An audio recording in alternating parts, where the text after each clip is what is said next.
शांताकारं भुजंगशयनं पद्मनाभं सुरेशं विश्वाधारं गगनसदृशं मेघवर्णं शुभांगं लक्ष्मीकान्तं कमलनयनं योगिभिर्ध्यानगम्यं वंदे विष्णु भवभयहरं सर्वलोकैकनाथं। मंगलम भगवान विष्णु मंगलम गरुड़ध्वज मंगलम पुंडरीकाक्ष मंगलाय तनोहरि। ओम नमो भगवते वासुदेवाय। आज का दिन आप सभी के लिए मंगलमय हो। आज माघ महीने का 24वां दिन है। आइए सुनते हैं माघ मास कथा का 24वां अध्याय। श्री कपिल देव जी ने देवती से कहा, माता जी, जिस प्रकार वायु के द्वारा उड़ाया जाने वाला मेघ समूह उसके बल को नहीं जानता, उसी प्रकार यह जीव भी बलवान काल की प्रेरणा से भिन्न भिन्न अवस्थाओं तथा योनियों में भ्रमण करता रहता है, किंतु उसके प्रबल पराक्रमों को नहीं जानता। जीव सुख की अभिलाषा से जिस जिस वस्तु को बड़े कष्ट से प्राप्त करता है, उसी उसी को भगवान काल विनिष्ट कर देता है, जिसके लिए उसे बड़ा शोक होता है। इसका कारण यही है कि यह मंदमती जीव अपने इस नाशवान शरीर तथा उसके संबंधियों के घर, खेत और धन आदि को मोहवश नित्य मान लेता है। इस संसार में यह जीव जिस जिस योनि में जन्म लेता है, उसी उसी में आनंद मानने लगता है और उससे विरक्त नहीं होता। यह भगवान की माया से ऐसा मोहित हो रहा है कि कर्मवश नारकी योनियों में जन्म लेने पर भी वहां के विष्टा आदि भोगों में ही सुख मानने के कारण उसे भी छोड़ना नहीं चाहता। यह मूर्ख अपने शरीर, स्त्री, पुत्र, गृह, पशु, धन और बंधु बांधवों में अत्यंत आसक्त होकर उनके संबंध में नाना प्रकार के मनोरथ करता हुआ अपने को बड़ा भाग्यशाली समझता है। इनके पालन पोषण की चिंता से इसके संपूर्ण अंग जलते रहते हैं, तथापि दुर्वासनाओं से दूषित हृदय होने के कारण यह मूढ़ निरंतर इन्हीं के लिए तरह तरह के पाप करता रहता है। स्त्रियों के द्वारा एकांत में संभोग आदि के समय प्रदर्शित किए हुए कपटपूर्ण प्रेम में तथा बालकों की मीठी मीठी बातों में मन और इंद्रियों के फंस जाने से गृहस्थ पुरुष घर के दुख प्रधान कपटपूर्ण कर्मों में लिप्त हो जाता है। उस समय बहुत सावधानी करने पर भी यदि उसे किसी दुख का प्रतिकार करने में सफलता मिल जाती है, तो उसे ही वह सुख सा मान लेता है। जहां तहां से भयंकर हिंसा वृत्ति के द्वारा धन संचय कर यह ऐसे लोगों का पोषण करता है जिनके पोषण से नरक में जाता है। स्वयं तो उनके खाने पीने से बचे हुए अन्न को ही खाकर रहता है।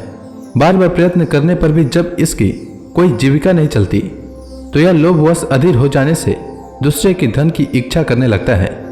जब मंद भाग्य के कारण इसका कोई प्रयत्न नहीं चलता और यह मंद बुद्धि धनहीन होकर कुटुंब के भरण पोषण में असमर्थ हो जाता है, तब अत्यंत दीन और चिंतातुर होकर लंबी लंबी सांसें छोड़ने लगता है। इसे अपने पालन पोषण में असमर्थ देखकर वे स्त्री पुत्रादि इसका पहले के समान आदर नहीं करते। जैसे कृपण किसान बूढ़े बैल की उपेक्षा कर देते हैं, फिर भी उसे वैराग्य नहीं होता। जिन्हें उन्हें स्वयं पाला था, वही अब उसका पालन करते हैं। वृद्धावस्था के कारण इसका रूप बिगड़ जाता है, शरीर रोगी हो जाता है, अग्नि मंद पड़ जाती है, भोजन और पुरुषार्थ दोनों ही कम हो जाते हैं। वह मरणोन्मुख होकर घर में पड़ा रहता है और कुत्ते की भांति स्त्री पुत्रादि के अपमान पूर्वक दिए हुए टुकड़े खाकर जीवन निर्वाह करता है। मृत्यु का समय निकट आने पर वायु के उत्क्रमण से इसकी पुतलियां चढ़ जाती है। श्वास प्रवास की नालियां कब से रुक जाती है। खांसने और खांस लेने से भी इसे बड़ा कष्ट होता है तथा कफ बढ़ जाने के कारण कंठ में खुरखुराहट होने लगती है। यह अपने शोकातुर बंधु बांधवों से घिरा हुआ पड़ा रहता है और मृत्यु पास के वशीभूत हो जाने से उनके बुलाने पर भी नहीं बोल सकता।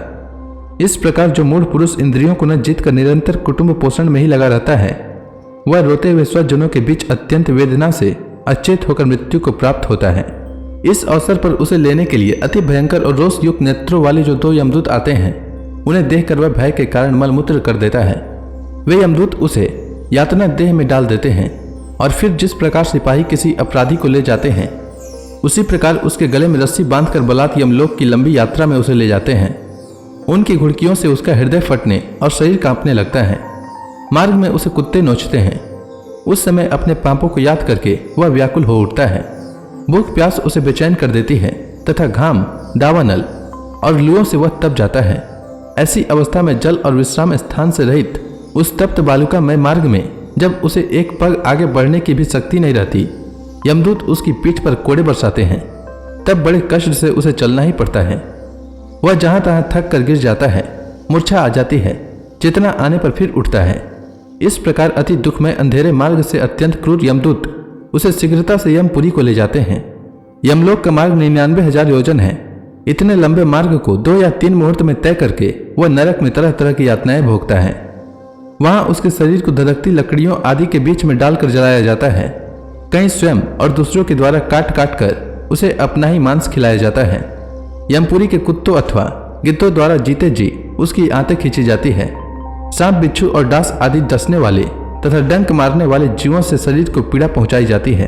शरीर को काट कर टुकड़े टुकड़े किए जाते हैं। उसे हाथियों से चिरवाया जाता है, पर्वत शिखरों से गिराया जाता है अथवा जल या गड्ढे में डालकर बंद कर दिया जाता है। ये सब यातनाएं तथा इसी प्रकार तामिस्त्र, अंधता मिस्त्र एवं ररो आदि नरकों की और भी अनेकों यातनाएं स्त्री हो या पुरुष उस जीव को पारस्परिक संसर्ग से होने वाले पाप के कारण भोगनी ही पड़ती है। माता जी, कुछ लोगों का कहना है कि स्वर्ग और नरक तो इसी लोक में है, क्योंकि जो नरक की यातनाएं हैं वे यहाँ भी देखी जाती है। इस प्रकार अनेक कष्ट भोगकर अपने कुटुंब का ही पालन करने वाला अथवा केवल अपना ही पेट भरने वाला पुरुष उन कुटुंब और शरीर दोनों को ही छोड़कर मरने के बाद अपने किए हुए पापों का ऐसा फल भोगता है। अपने इस शरीर को यहीं छोड़कर प्राणियों से द्रोह करके एकत्रित किए हुए पाप रूप पाथेय को साथ लेकर वह अकेला ही नरक में जाता है। मनुष्य अपने कुटुंब का पेट पालने में जो अन्याय करता है उसका देव विहित कुफल वह नरक में जाकर भोगता है। उस समय वह ऐसा व्याकुल होता है मानो उसका सर्वस्व लूट गया हो। जो पुरुष पाप की कमाई से अपने परिवार का पालन करने में व्यस्त रहता है वह अंधता मिस्त्र नरक में जाता है, जो नरकों में चरम सीमा का कष्टप्रद स्थान है। मनुष्य जन्म मिलने के पूर्व जितने भी यातनाएं हैं तथा शुकर कुकुर आदि योनियों के जितने कष्ट हैं उन सब को क्रम से भोग कर शुद्ध हो जाने पर वह फिर मनुष्य योनि में जन्म लेता है। तो इसी के साथ यह अध्याय समाप्त हुआ। इसके आगे की कथा मैं कल के अध्याय में सुनाऊंगा। तब तक के लिए भगवान हरि का नाम लेते रहें। तो प्रेम से बोलिए भगवान विष्णु की जय, श्री कृष्ण भगवान की जय, लक्ष्मी माता की जय, तुलसी माता की जय, समस्त देवी देवताओं की जय।